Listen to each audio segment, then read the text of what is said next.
સર્વપ્રથમ બધાને જય શ્રી રામ.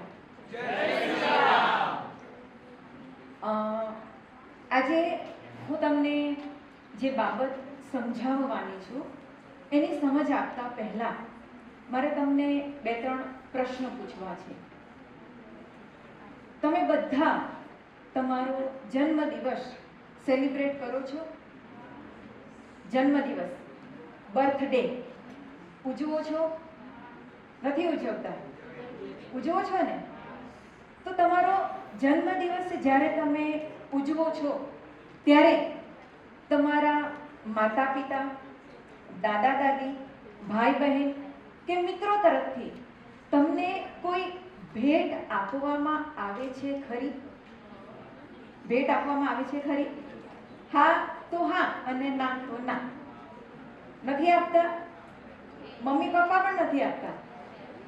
નાની ભેટ હોય કે મોટી ભેટ હોય પણ આપે છે ખરા? આપે છે ને? તમે એ ભેટને સાચવો છો ખરા? ઓકે, સાચવીએ છીએ, બધા જ સાચવીએ છીએ. કેમ સાચવો છો? મમ્મી પપ્પાએ કે દાદા દાદીએ આપેલી કોઈ પણ વસ્તુને આપણે કેમ સાચવીએ છીએ? એનો મતલબ એ થયો કે કોઈ સાચવતું નથી. સાચવીએ છીએ? સાચવીએ છીએ. કેમ સાચવીએ છીએ?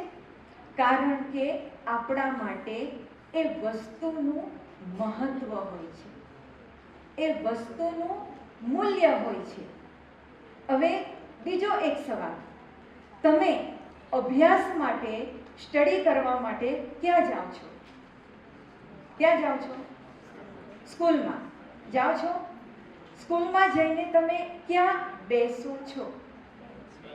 બેન્ચ ઉપર. તમારામાંથી કોઈ વિદ્યાર્થીએ કોઈ દિવસ શાળામાં જઈને પોતાની બેન્ચ સાફ કરી છે? કરી છે? જો કરી હોય તો વેલ એન્ડ ગુડ, સારામાં સારી. પણ ઘણી વખત આપણે એ વસ્તુની કાળજી રાખતા નથી.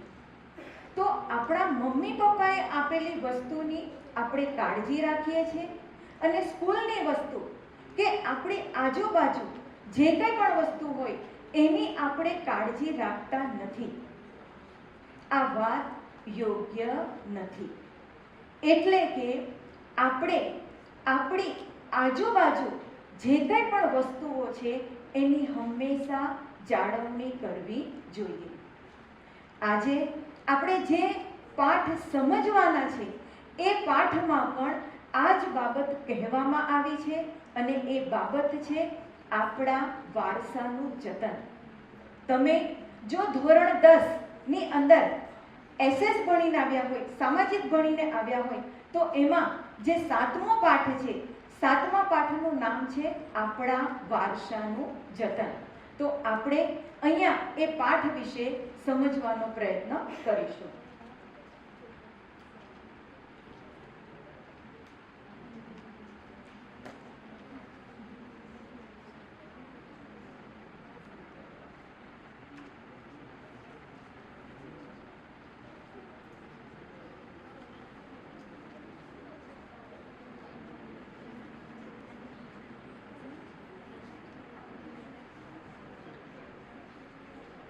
વારસાનું જતન કેવી રીતે કરવું, શા માટે કરવું એ સમજતા પહેલા આપણે વારસાનો અર્થ જોઈએ. વારસો કોને કહેવાય? આદિ યુગથી શરૂ કરી વર્તમાન યુગ સુધી પ્રકૃતિએ અને માનવીએ આપણને જે કંઈ પણ આપ્યું છે એને કહેવાય વારસો. આદિયુગ એટલે પ્રાચીન યુગ. તો આદિ યુગથી શરૂ કરી વર્તમાન યુગ સુધી પ્રકૃતિએ અને માનવીએ આપણને જે કંઈ પણ આપ્યું છે એને કહેવાય વારસો. ઉદાહરણ તરીકે પ્રકૃતિએ આપણને પર્વતો, મહાસાગરો, વૃક્ષો, ઝરણાઓ, તરુવો, વેલાઓ, લતાઓ, પશુઓ, પંખીઓ આપ્યા છે. તો એ થયો આપણો પ્રાકૃતિક વારસો.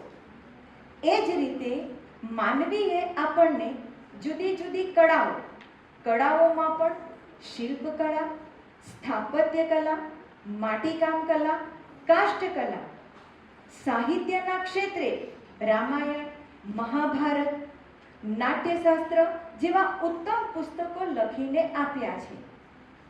આર્યભટ્ટ જેવા ગણિતશાસ્ત્રીએ તો વિજ્ઞાનના ક્ષેત્રે ચંદ્રગ્રહણ કેમ થાય છે, સૂર્યગ્રહણ કેમ થાય છે એની શોધ કરીને આપી છે. ગણિતમાં પણ શૂન્યની શોધ, દશાંશ પદ્ધતિની શોધ, એની ભેટ આપણને આપી છે.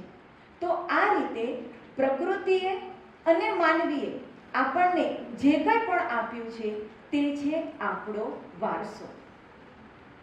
હવે પ્રશ્ન એ છે કે વારસાનું જતન શા માટે કરવું જોઈએ? આના માટે હું તમને એક ઉદાહરણ આપીશ. આપણા ભારતના એક નાગરિક જાપાનની ટ્રેનમાં મુસાફરી કરી રહ્યા હોય છે. એ નાગરિક ટ્રેનના જે ડબ્બામાં મુસાફરી કરી રહ્યા હોય છે એ ડબ્બામાં જે સીટ હોય છે એ સીટ ફાટેલી હોય છે. એ ફાટેલી સીટને જાપાનના એક નાગરિક સીવી રહ્યા હોય છે અને આ દ્રશ્ય આપણા ભારતના નાગરિક જોઈ છે. એ જાપાનના નાગરિક પાસે જાય છે અને પૂછે છે કે શું તમે રેલવેમાં નોકરી કરો છો? તો જાપાનના નાગરિક એમને જવાબ આપે છે કે હું એક શિક્ષક છું. તો ભારતના નાગરિક આશ્ચર્ય પામે છે કે તમે શિક્ષક છો, રેલવેમાં નોકરી નથી કરતા, તો આ સીટ તમે કેમ સીવી રહ્યા છો? ત્યારે જાપાનના નાગરિક જે જવાબ આપે છે એ સાંભળવા જેવો છે. જાપાનના નાગરિક આપણા ભારતના નાગરિકને કહે છે કે આ ટ્રેનની સીટ એ મારા રાષ્ટ્રની સંપત્તિ છે. આ સંપત્તિને જો હું નહીં જાળવીશ તો આ સંપત્તિ આવતીકાલે નષ્ટ પામશે. મારા પછીની જે પેઢી છે એ પેઢીને આ સંપત્તિ વાપરવાની મળશે. બીજો પણ એ જવાબ આપે છે કે તમારા જેવા વિદેશી નાગરિકો જ્યારે અમારા રાષ્ટ્રની અંદર આવે અને મારા રાષ્ટ્રની આવી ફાટેલી સીટ જોઈએ તો મારા રાષ્ટ્રનું એ મૂલ્યાંકન ઓછું આંકશે, મારા રાષ્ટ્રનું મહત્વ ઓછું આંકશે અને હું એ થવા દેવા માંગતો નથી, માટે હું આ સીટ સીવી રહ્યો છું. વિદ્યાર્થી મિત્રો, જાપાન કેમ વિકસિત દેશ છે એમના વિકાસના જે કારણો છે ને એ કારણોમાંનું એક કારણ ત્યાંના લોકો પોતાના રાષ્ટ્રની સંપત્તિને જાળવવા માટે સતત જાગૃત રહે છે. આપણે પણ ભારતના એક નાગરિક તરીકે આપણા રાષ્ટ્રની સંપત્તિને જાળવવા સતત પ્રયત્નશીલ રહેવું જોઈએ. અને ભૂતકાળમાં આદિયુગમાં એ માટે પ્રયત્નો પણ થયા છે. રામાયણની અંદર માતા સીતા જ્યારે વનમાં હોય છે ત્યારે પોતાના બંને પુત્રો લવ અને કુશ સાથે એ વૃક્ષો કાપવા માટે જાય છે, લાકડા લેવા માટે જાય છે. એ સમયે લવ અને કુશ જે લીલા વૃક્ષો છે એના ઉપર પ્રહાર કરે છે ત્યારે માતા સીતા એમને રોકે છે અને રોકીને એ વૃક્ષોનું મહત્વ સમજાવે છે. વૃક્ષો આપણને કેટલા ઉપયોગી છે એની સમજ એ પોતાના બંને પુત્રોને આપે છે. આ જ રીતે 1730ની હું તમને એક વાત કરીશ. રાજસ્થાનનું એક ગામ ખજડેલી, એ વિસ્તારમાં અભયસિંહ નામના એક રાજા હતા. એ પોતાનું મકાન બાંધવા માંગતા હતા અને એ મકાનના બાંધકામ માટે ઇમારતી લાકડા અને એમાં પણ ખીજડો નામનું વૃક્ષ એના લાકડા એ મંગાવતા હતા. એ સમયે ત્યાંના લોકો એ વાતનો વિરોધ કરે છે અને એમાં પણ અમૃતા દેવી નામના એક મહિલા પોતાની 3 દીકરીઓ સાથે વૃક્ષો પાસે જાય છે, વૃક્ષોને બાથ ભીડે છે અને વૃક્ષોને બચાવવા માટે પ્રયત્ન કરે છે. પણ રાજા અભયસિંહ એ વાત માનતા નથી, એમનું વધ સુધા કરી નાખે છે. અને આ વાત જ્યારે ગામમાં ખબર પડે છે ત્યારે ગામના બિશ્નોઈ નામની જે જાતિ છે એ તમામ જાતિ ત્યાં જાય છે અને એ વૃક્ષોને બચાવવા માટેનો પ્રયત્ન કરે છે.